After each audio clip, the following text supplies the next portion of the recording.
Yonce Lokpere, salah satu anggota kelompok kriminal bersenjata pimpinan Egyanus Kogoya, berhasil ditangkap tim gabungan TNI Polri pada Rabu 5 April kemarin. Yonce terlibat dalam aksi pembakaran pesawat dan penyanderaan pilot Susi Air pada 7 Februari 2023 lalu. Kasatgas Gakum Damai Kartens Kombes Pol Igusti Gede Era Adinata mengatakan tersangka Yonce terlibat dalam beberapa aksi kejahatan antara lain pada 2021 pembakaran Camp Dola Rosa, 2 Februari 2021 terlibat aksi kontak tembak dengan TNI Yonif Rider 705 Pemduma.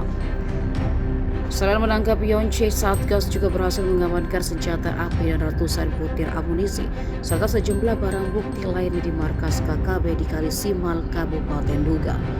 Barang bukti tersebut satu pucuk senpi panjang AR-15, satu pucuk GLM, satu pucuk senpi pendek FN, 3 buah magazin sempok pendek jenis HS9, satu pucuk senapan angin, satu buah peluru GLM amunisi 5,56 berjumlah 360 butir,